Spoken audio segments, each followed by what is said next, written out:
All right, it is officially noon here in Cambridge, Massachusetts, and so it's time to open our event and say good afternoon or good evening or good morning, depending on where you are tuning in from in the world. And welcome to this edition of PON Live from the Program on Negotiation at Harvard Law School.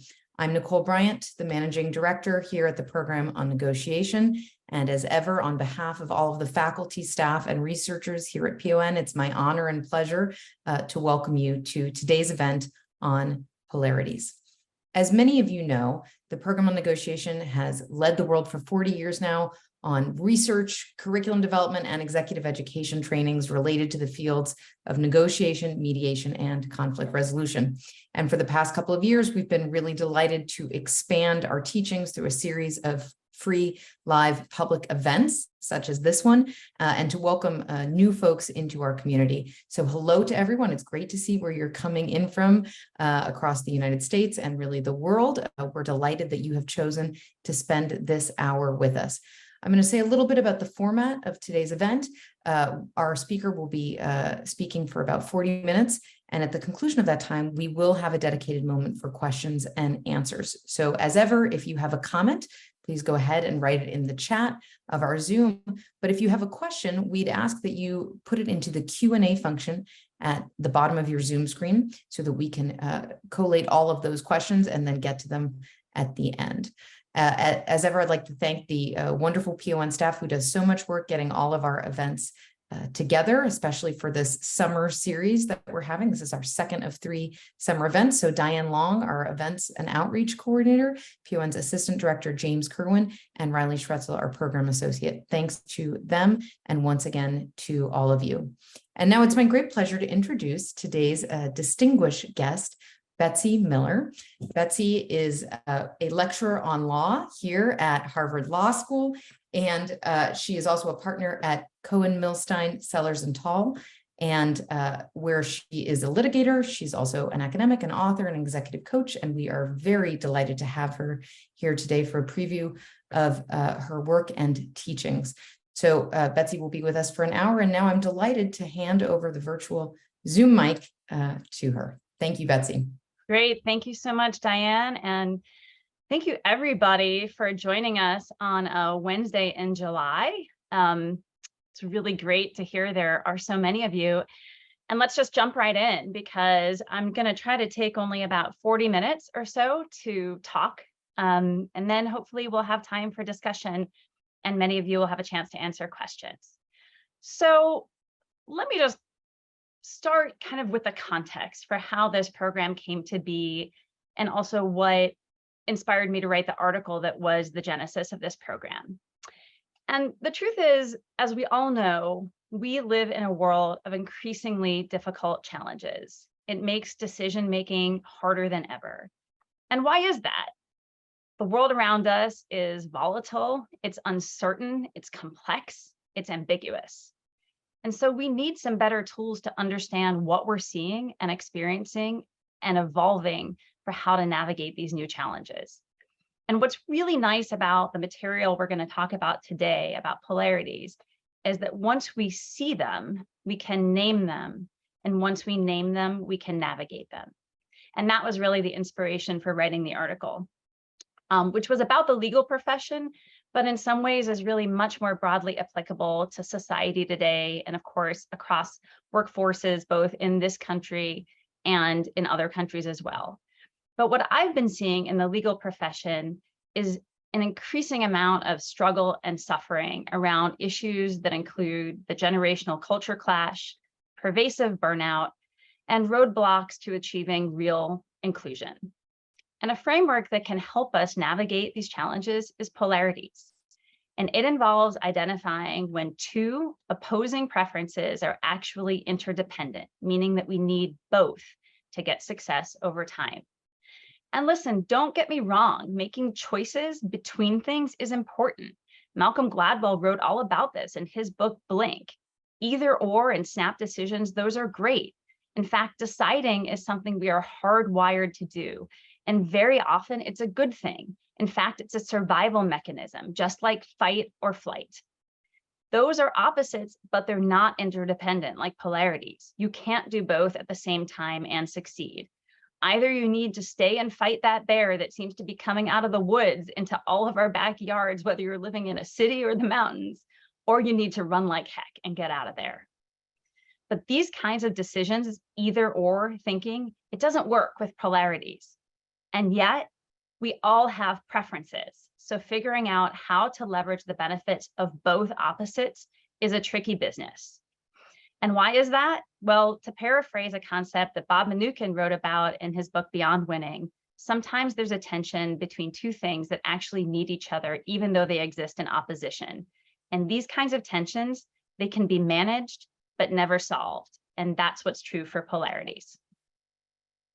So let's jump in today with a quick exercise I'd like you all to take a shot at with me.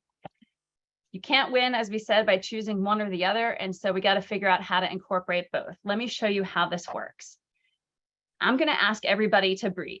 Well, not just to breathe, because you're already breathing, I hope. What I'm going to ask you to do first is to just take a deep breath in with me and hold it. Don't let it out. And without letting it out, I want you to take another deep breath in and hold it. And another one, and another one.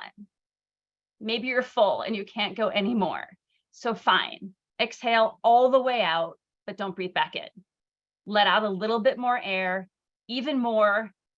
Hold the exhale, squeeze out every last breath. Well, how did that feel? I mean, not great, I'm assuming, because when you only inhale, eventually you just pop. And if you only exhale, you'd hyperventilate and pass out. Breathing is not a polarity, but it works like a polarity. You don't choose either or, either inhaling or exhaling, you need both. And so the other thing I want to point out about polarities is that there is a relationship between the diagonals. The overuse of one can be addressed and cured by adding the benefits of the other. So in our breathing example, if you take in more and more and more oxygen and all you do is breathe in, eventually you burst. The way to address this is to release the carbon dioxide and breathe out. The same is going to be true with polarities as we discuss them today.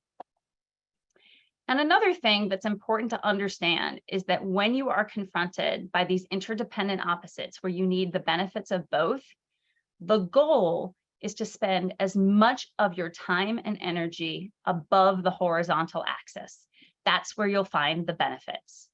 And when you dip below that horizontal axis, which we all inevitably do, it's not about being perfectly above the line the whole time. It's about making sure that you're spending most of your time above that line.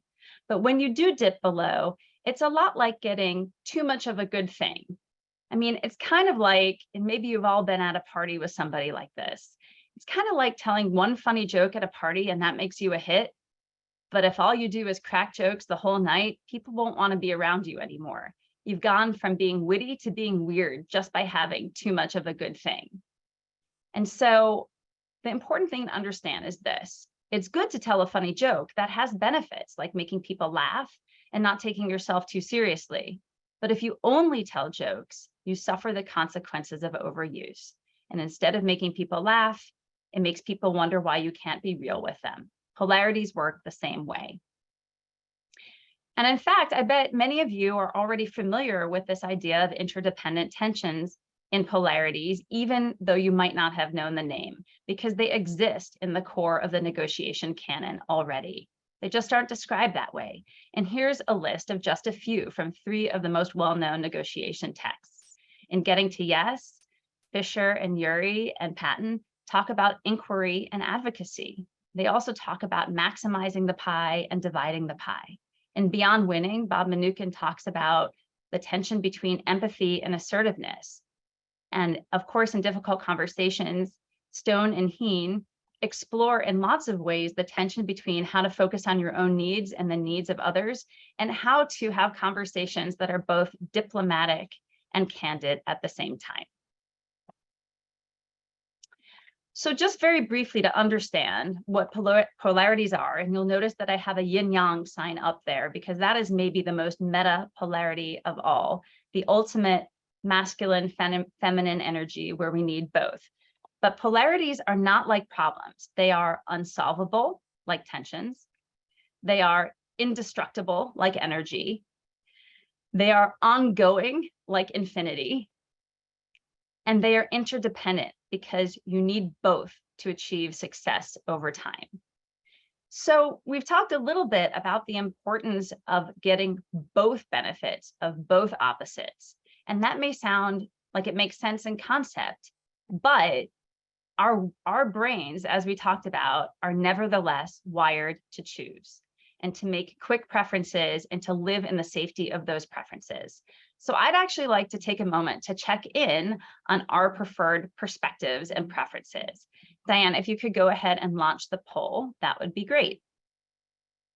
So what you'll see as soon as Diane launches the poll is you'll be given a couple of questions with a few choices. And here's the instructions. You choose one from each pair. And notice where you feel most strongly about your preference. And if you're so inclined, put that in the chat and say a few words about it. Let's just take a quick second to do that. And while you're polling, I'll just finish what we were commenting on here, which is there's no wrong answer with your preferences because the poll you picked is essential. And that's the nice thing about polarities. We're never asking you to lose something that is working. What we're asking is to start understanding the signs of overuse of the thing you care a lot about, and to know that the cure for those overuses is very much in the opposite diagonal of the benefits of the other pole. And so what I was starting to say is you've likely noticed that you might feel more strongly about some of these than others. And the ones that you don't feel that strongly about, you might have even wanted to say to yourself, my answer would be both equally.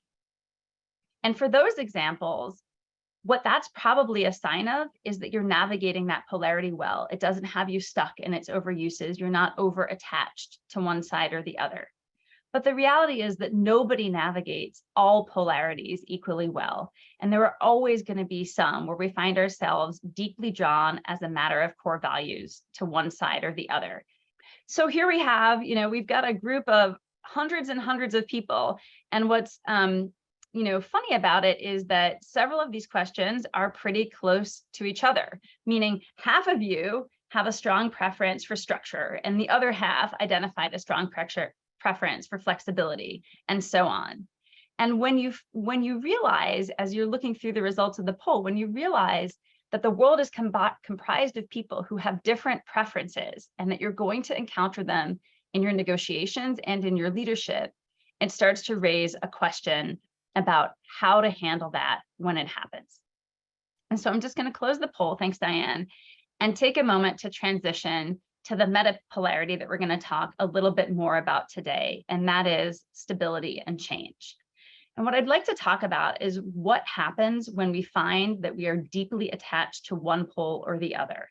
And stability and change is a good one to use as an illustration because it's one that most people grapple with, and it shows up on both the individual and systems level. All right. So here we have stability and change. And if we were deep into a polarities class, I would explain to you that you usually put the pole you prefer on the left side and the pole that you don't prefer as much on the right side. So just kind of imagine for a moment that you prefer stability. What I want to share with this slide is that polarities, it's not just a lens, it's also a tool. And when you work with polarities, there are a couple of key steps. The first one is to identify that there is a polarity and to name it. And those names should be neutral because the idea is you always want to encourage the use of both. So for example, a name that is not neutral would be, if we were talking about stability and change, to say something like status quo and chaos. I mean, that is not a neutral set of pole names. So you want neutral names. The next is to map the benefits and overuses of each pole. And I'm going to ask for your help in a minute in the chat to do that. But by mapping the benefits and the overuses, that helps us to see why both benefits are useful and helps us to know what overuses to watch out for if you become too attached to the pole that you prefer. And then the action plan that we use in coaching and leadership development is to create a plan for noticing your preferences and those around you, and for building out behaviors that will help to maximize the opposite pole and also ultimately both poles. So let's do some quick mapping based on the chat and see what it looks like here. So for those of you who chose stability as your preferred answer in the poll, I'd like you to just put in the chat, tell us a little bit about its benefits. What are the good results that can come from using stability well? Just going to take a look in the chat as you're doing that.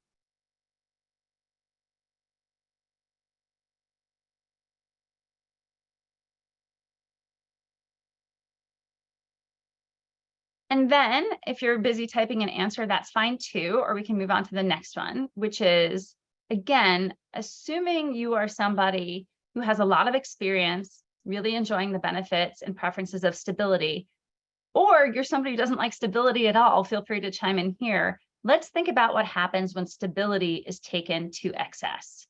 What are some of the bad outcomes that can happen if there is too much stability? Yep. Lots of stuck and boredom and stagnation. Exactly. So you catch my drift on that. And feel free to go on if you're feeling highly energized about the overuses of stability. If those really make you mad, you can just keep writing.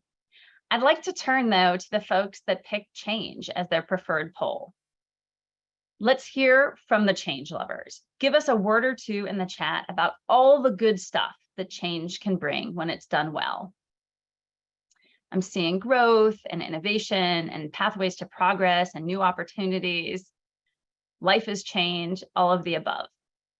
And now, finally, let's switch gears one last time and look at the overuses of change. What are the consequences of change when you do too much of it too fast all at once?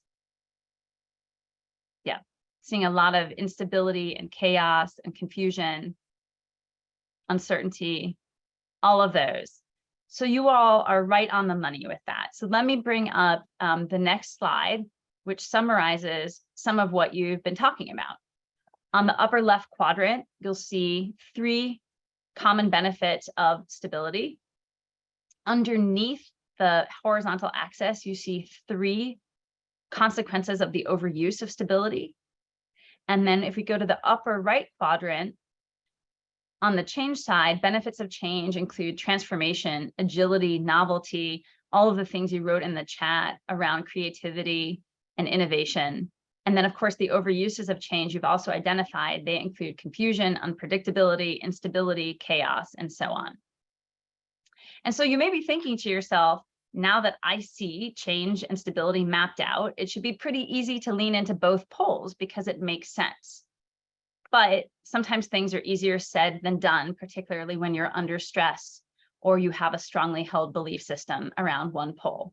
So I'd like to talk a little bit about what can get in our way of success if we aren't aware of our preferences and our blind spots. Because again, the first most important step to understanding how to navigate polarities is to be able to see them. And once you see them, you can't unsee them. It's kind of like riding a bicycle. So forevermore, you're going to find yourselves in situations now where you're in a meeting at your office or in your family dynamic. And what you'll recognize is you might be somebody who is wanting to move at a faster pace towards transformation or towards innovation. And there may be others in the room that are holding on to the way things were.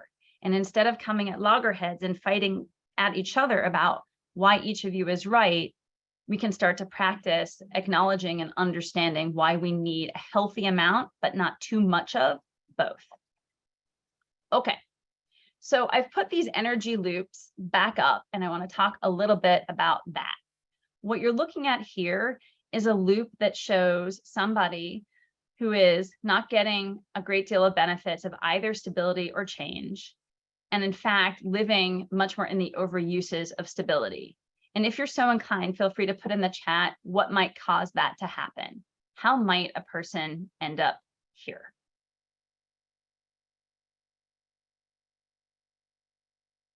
And just as you're putting it in the chat, let me share a few thoughts with you. Oh, I see fear. Yes, good one. Fear and attachment, both.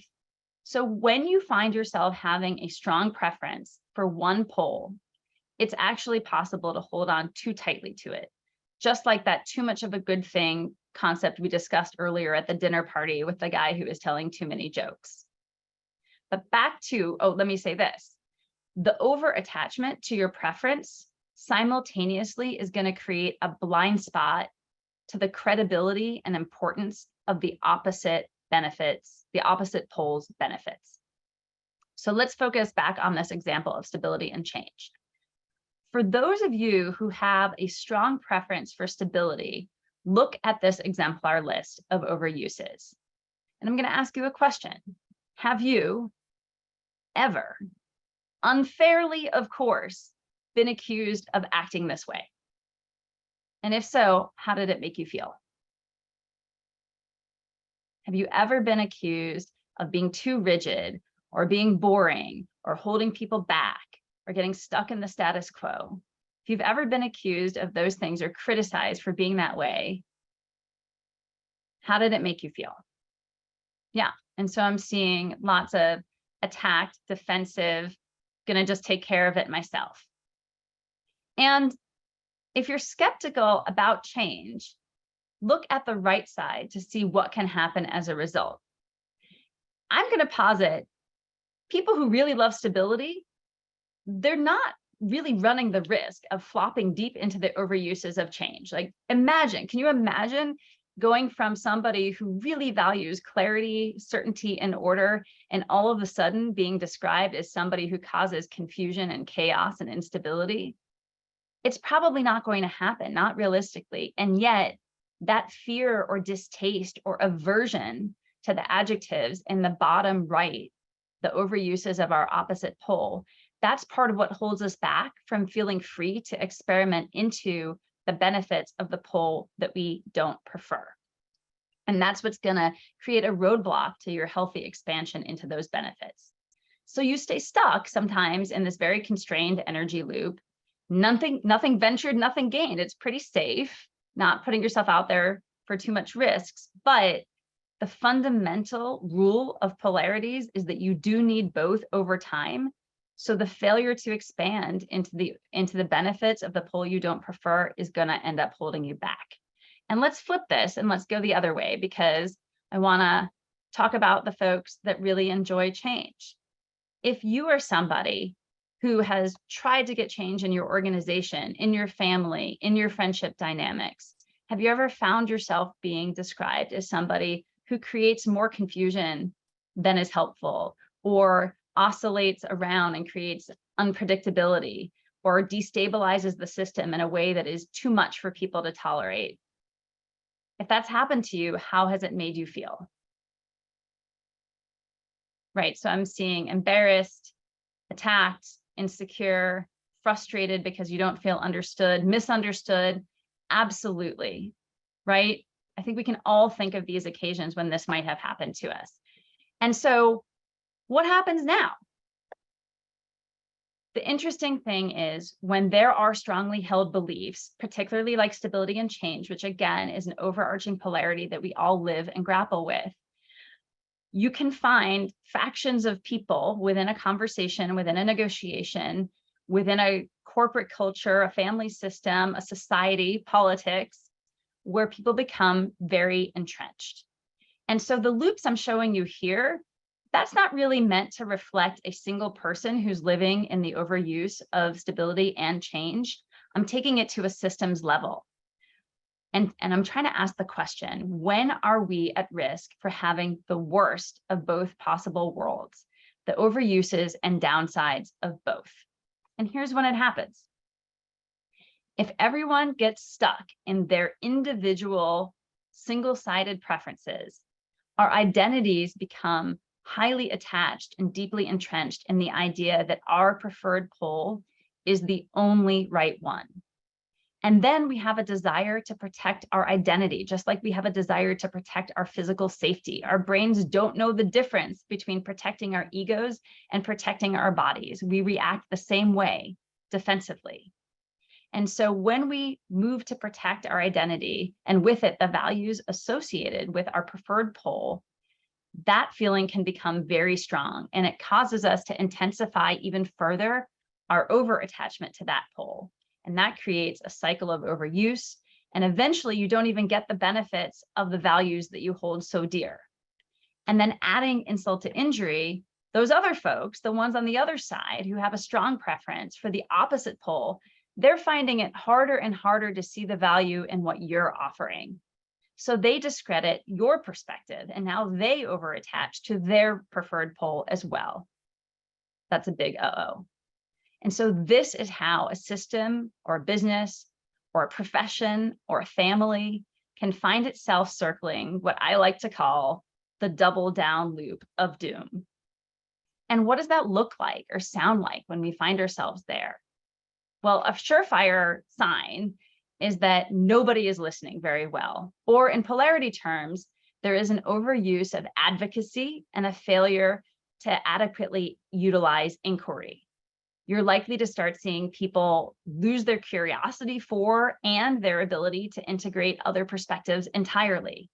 Everyone stays in their preferred corner, unwilling to stretch outside their comfort zone or to see the value in differences. Does this challenge sound familiar to you? It does to me, because it shows up over and over again in all kinds of situations, not just with stability and change, but certainly with stability and change as well. And the question is, where is this dynamic most likely to emerge? Well, it happens most often when individuals and the system are under stress or threat. So think, just by way of example, about the stress caused by the pandemic and how people behaved under that stress when faced with a couple of polarities. I'll give you some examples. Individual and collective. How much are we prioritizing taking care of ourselves or focusing on our needs? And how much are we prioritizing taking care of the needs of the collective around us? Questions around freedom and accountability came up. And of course, this question around stability and change. We're developing vaccines super quickly. We're changing rules about how we can interact quickly. And yet some ways of operating have stayed stuck in the past. Think about that system under stress and about how you felt and acted during the height of the pandemic. And just, reflect on the question of, did you ever experience the overuses of stability or change? And did you ever get in a fight with anybody else who had the opposite viewpoint? It happens time and time again. So the important thing is that it becomes really critical to look at the diagonals to help the individuals and the system get unstuck. In this country, we are also experiencing this double down loop of doom right now in our political system. Conservative and progressive agendas have become so polarized that most votes in our Senate come down to party lines. It didn't used to be that way, but our system is under a great deal of stress, and the people and the structure around it are having a very hard time getting unstuck. So I want to just give a really crisp visual here of why we care about getting the benefits of stability and change, and why we want to be really careful not to live too deeply in its overuses. And here's the point. The work in polarities, as we've talked about, is to leverage the benefits of both opposites in service to a higher goal. With stability and change, that higher goal is to evolve and to adapt toward a successful future.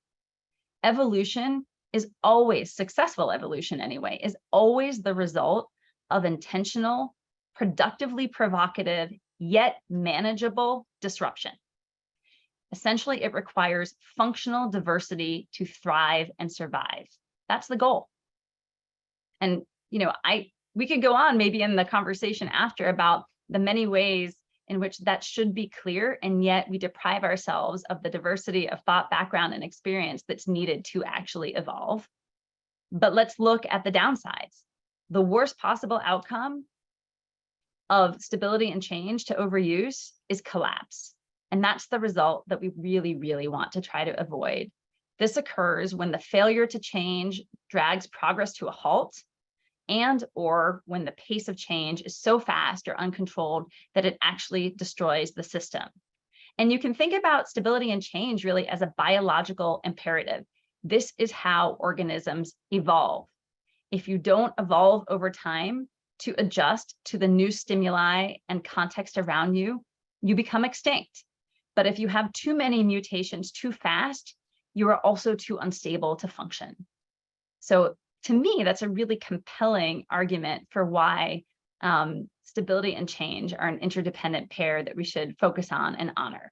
And I think, or at least I hope, that we can all agree that it would be better to aspire to evolve than to collapse in failure. So a couple of key takeaways as we move toward the conclusion of our very brief conversation about polarities today. Now that you have a basic sense of what a polarity is and how it works, you'll be able to see when this dynamic of interdependent opposites is taking place, and you'll know what to do. So let me just run through a couple of quick steps. The first is to identify your preference. Oops, hang on one second. Yeah, the first is to identify your preference, and your preference is always going to be shown in that upper left quadrant where your preferred pole benefits live. That is how you want to be known and seen by the world. The next thing is I'd like you to check in and see how strong is your preference. And I'm going to give you a hint.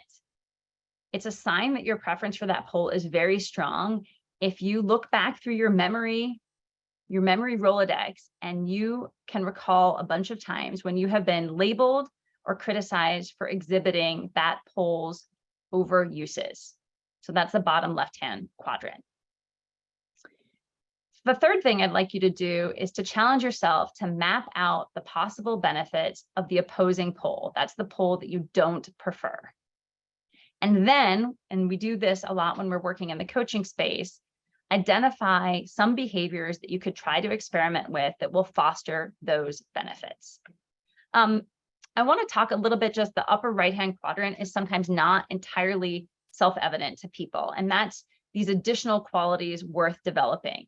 Those are the additional qualities that you need to help you navigate and leverage the benefits of both in this polarity.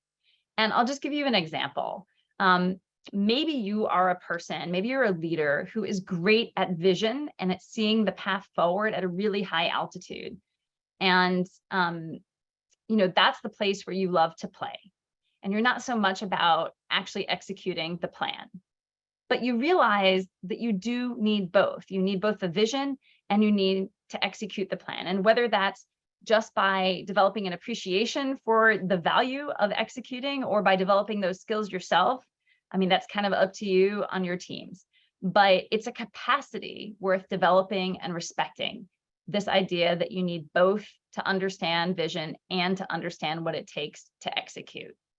Because vision, if it's your preferred pole, it's just kind of a fancy party trick if you don't have the discernment and the discipline to understand how to chart the path forward and what it will actually take for you or your people to get from place A and B. And the nice thing about bringing in the benefits of developing the skills of your opposite pole, in this case, execution, is that it's actually going to help you adapt as a learner. It's going to help your visions become not just inspirational, but also implementable. And so it has real world consequences that will help you as a leader.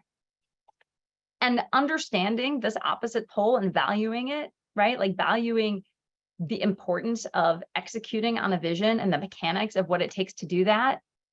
Don't live in this fear in this bottom right-hand quadrant, this fear of being worried that you're going to be described as this other thing, right? The downside of, say, execution, which is only focusing on task, having a myopic view of what's in front of you. You want to make sure that you don't live too deeply in the fear of that, because that's going to hold you back from experimenting in the benefits. And I think we can all relate to this. We've all been or worked for leaders who operate only at 50,000 feet. They have a great idea, and then they tell us to go get it done by midnight. How frustrating, because we know how much effort it actually takes to implement that plan. And then we've had the opposite experience in the extreme too, reporting maybe to someone who is so in the weeds that we hardly have the space to breathe. That's also a terrible experience. So maybe you can start to see how this idea of interdependent opposites works. People hold those values very strongly, and they need to see the need to respect and to leverage both. Because integrating both vision and execution, stability and change, whatever the polarity pair is, it unlocks something different, because the whole is greater than the sum of its parts with a polarity. All right, last couple of slides. Another quick visual to help you see how these quadrants work. Again, benefits are on the top and overuses are on the bottom. So these benefits of your preferred pole, you want to keep those. You want to keep those valuable traits that help you be seen and known in an authentic way in the world for your strengths and values. And moving to the right, you want to add what's missing, the part from the opposite pole that might be your blind spot. I want you to make sure that you don't fear those overuses of the opposite pole, and also that you work to reduce the habitual overuses of your preferred pole. Okay, coming to the finish, and then it's your time to talk. Bringing us back to this touchstone of stability and change. Again, I think of stability and change as a meta polarity of sorts. And as my article discusses in much more detail, stability and change is a lens for understanding why in the workforce today, we are struggling so mightily to address effectively the challenges of burnout, generational culture clash, and inclusion. These feel really intractable. It's partly because we have been trying to solve each of these as problems when there are really multiple polarities at play, and we need to explore and ask and listen and expand into the opposite. So I've listed some of the other polarities that are at play underneath this meta concept of stability and change, and then show up, at least as I view it and have written about, in these three core areas of burnout, generation clash, and inclusion. And as you're kind of looking at that slide, I'll finish with just a quick story about myself and one of these polarities. So I will confess to all possibly 740 of you that I have a tricky relationship with desire more and appreciate what is. I am somehow not very hardwired to live in a space of contentment. And my parents are on this Zoom, I think, and they are probably chuckling or looking at each other with a knowing glance about this. There are great benefits to desiring more. It feeds a growth mindset. It feeds a curiosity to learn. It gives me motivation. It gives me energy to help move things along. But until I really started understanding that I needed to equally cultivate and to respect the value of appreciate what is, I was often finding myself in a state of semi-agitation, because I wanted to move and learn and grow and change, but I wasn't resting and appreciating and really taking in the value of how things were and what was around me. And I'm not here to say that I have in any way mastered this polarity. This one still has me stuck. But the fact that I know it and that I can see it and that I can talk about it and give it language helps people to give me more grace, and it helps me to explain where I'm coming from in a way that will help people to understand so that I don't feel frustrated and misunderstood. And it reminds me that I need to map the benefits of appreciate what is so that I can live more deeply into them, because I know to be true the rule of polarities, and that is if you don't generate the benefits of both, eventually you circle the drain at the bottom. And that's not how I want to live the next 40 years of my life. And so that brings us to the quick finish end, and just a couple of fast takeaways on the slides. And they're mostly here so that you can see the slides later when you get the recording link. 1, be aware of your own preferences. The first step is awareness, right? If you can see it, you can name it, and you can do something about it. The next step is listen for people talking about not just either or versus. Oftentimes you'll hear people default to language, which is, I don't know, I want structure versus flexibility, or change versus stability. That's going to get you into an either or thinking cycle, and it's hard to get your mind back into both and. So listen for those verses so you can tell when a polarity is possibly in the midst. And for all the negotiators out there, if your negotiation is getting stuck, check to see if a polarity is at play. Try to name it, and once you see it, adopt a both and approach. And as Sheila Heen and Doug Stone always say, pull is easier than push. If you're trying to bring somebody over to a place where they want to listen to you, you've got to show them that you understand them first. And you do that with polarities by actually respecting, honoring, and engaging in the benefits of the other person's preferred pole. And last, remember the diagonals. The antidote for overuse is to add the opposite benefits. It's really helpful. It's not a quick fix, but it's always the antidote, and you can always practice developing behaviors that will support that. And the last thing I just wanted to put up on the screen are a couple of resources to deepen your understanding, and I put these in order of shortest to longest. The first one is the article that I published in the Harvard Negotiation Law Review, which you can find in the link to this program. That's about 20 pages. The next one is a book on navigating polarities that is about 150 pages. And the last one is a 2-volume set by the grandfather of polarities, Barry Johnson, and volumes 1 and 2. And of course, this is just a 40-minute segment on a lifetime of work, which we use very deeply when we give keynote speeches about organizational change and leadership development and work in the field of executive coaching. So with that, I am going to exit the share screen and look forward to your questions.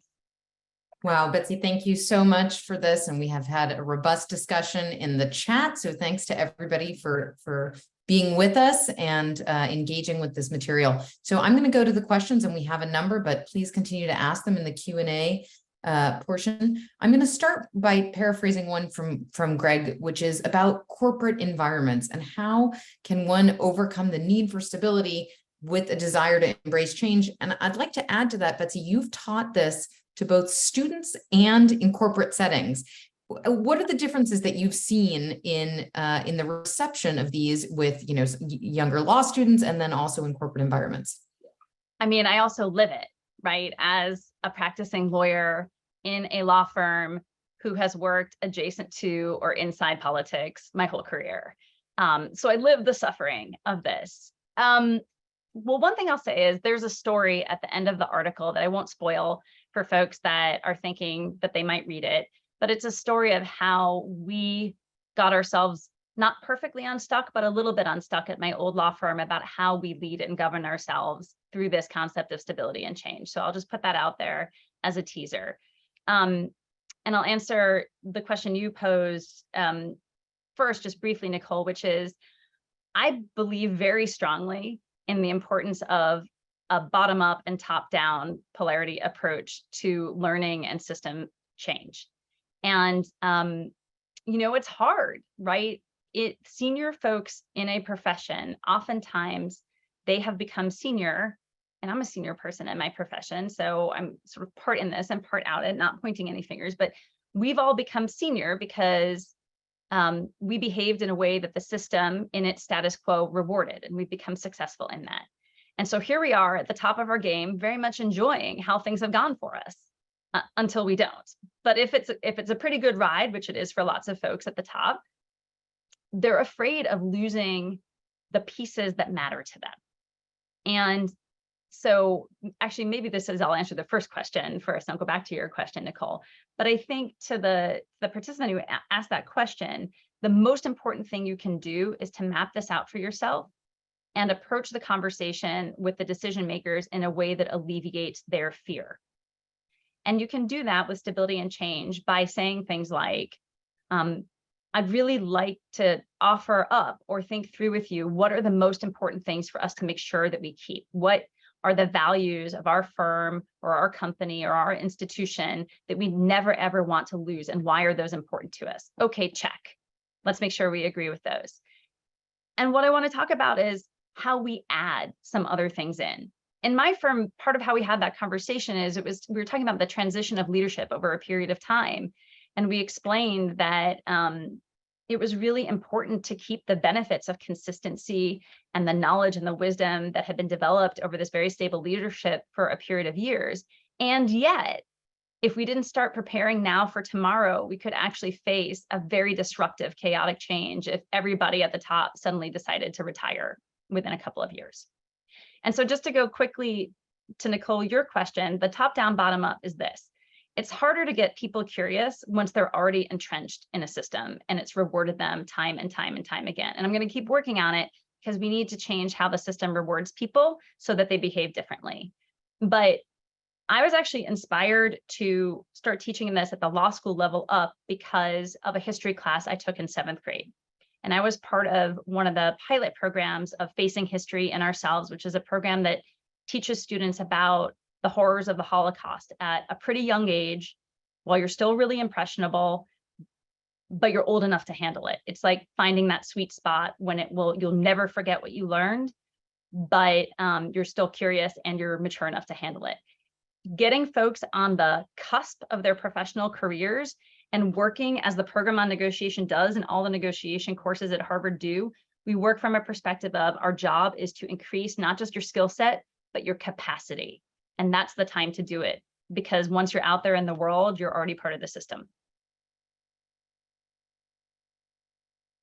Great. Thank you very much, Betsy. Really appreciate it. We have a question from Jim and perhaps from others about what defines a polarity, and maybe you could expand, how do we recognize one? Is it just opposites? Is there a distinction that you're making here? And how can we be sure that we understand when we see one?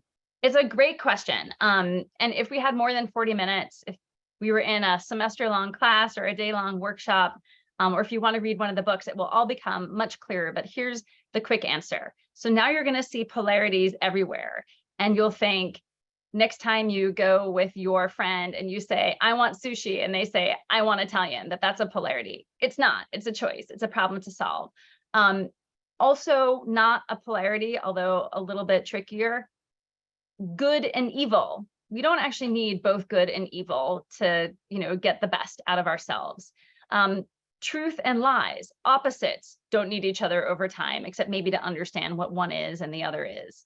What you're looking for with polarities are opposites that recur, that you can't make a choice about, and that you really do need to investigate the value of both to navigate them instead of suffering through them.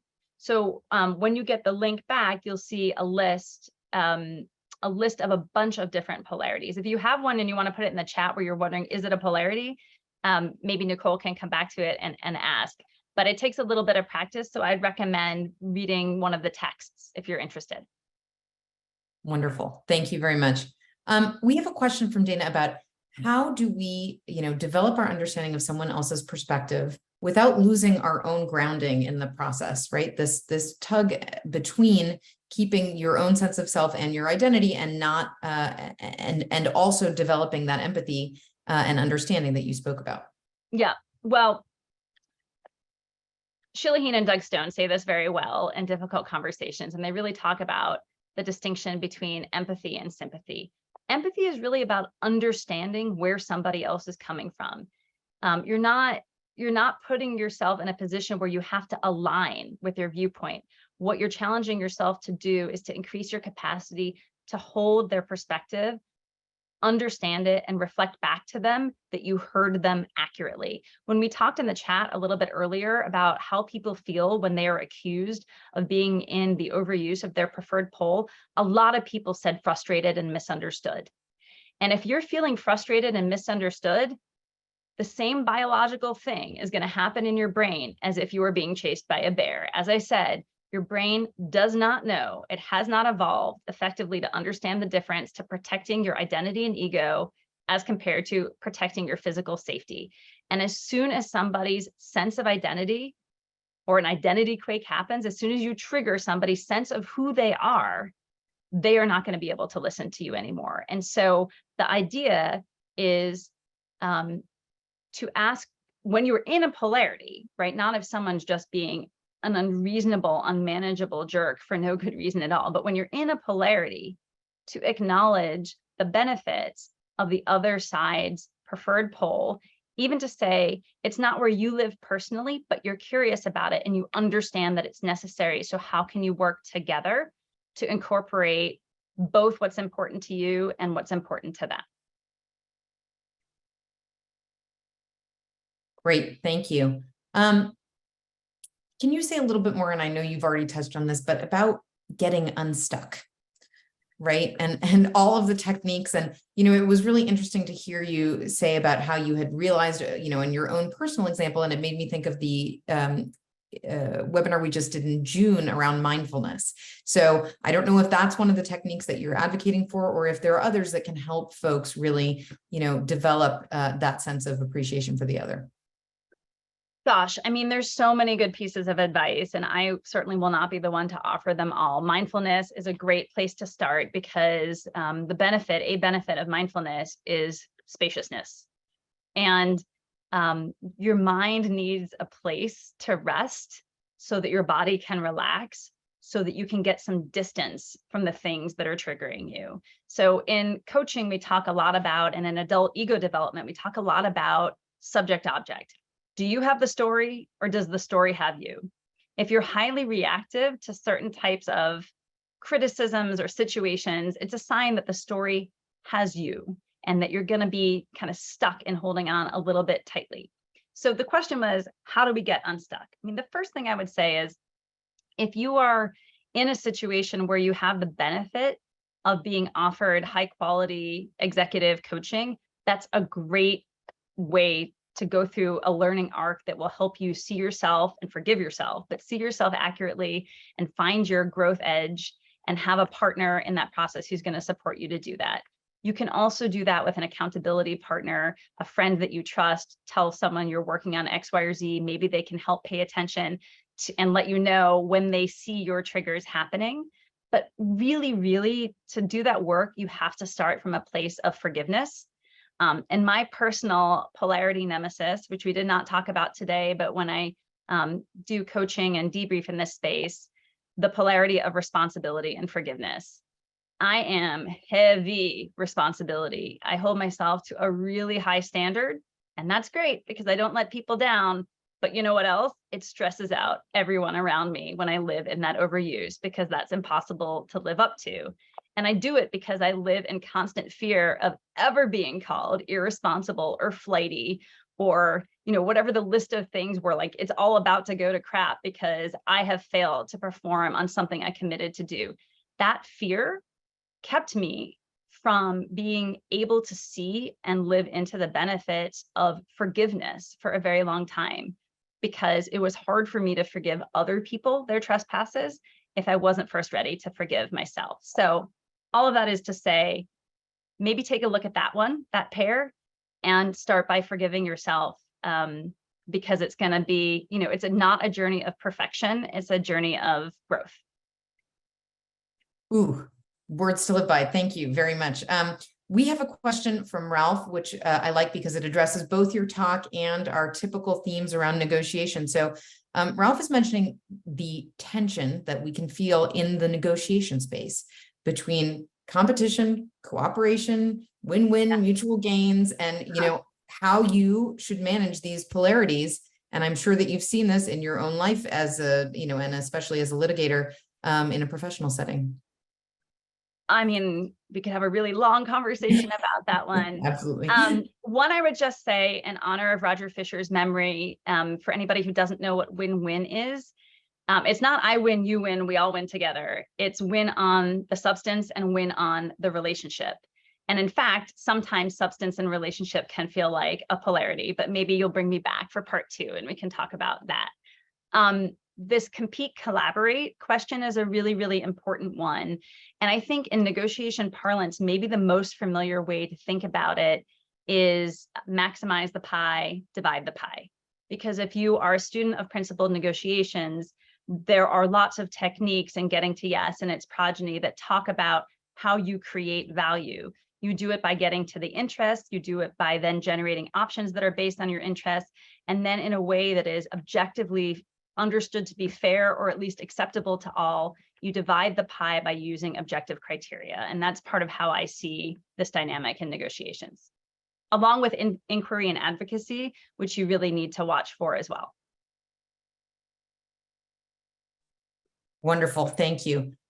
There was a question in the Q&A, Betsy, and this will be probably our last one, about how, for folks who are younger, starting out, advice that you would give them, and I'm sure you do this in mentoring, in coaching, and working with students, to be able to hold all of this, when they're not yet leaders in the space.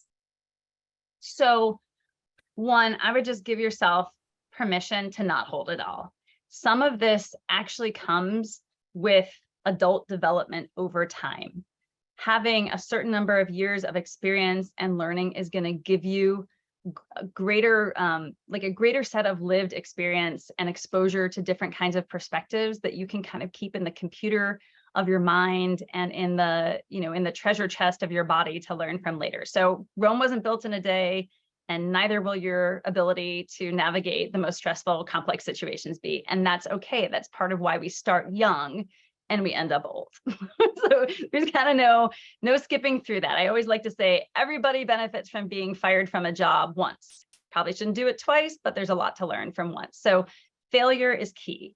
And probably the two most important things I would say, and I have a 9-year-old son who's, since he was 5 years old, has been telling me that he is not a believer in the growth mindset because his kindergarten teacher told him about it and he did not like how that sounded.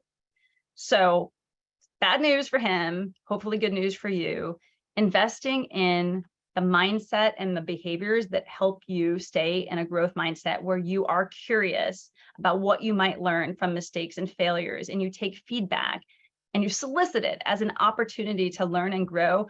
Those are the most important things you can do to become more quickly a mature, seasoned professional adult. And then I'll end with one last thing that I shared with a colleague of mine who has worked at the very heart of our federal government for many decades.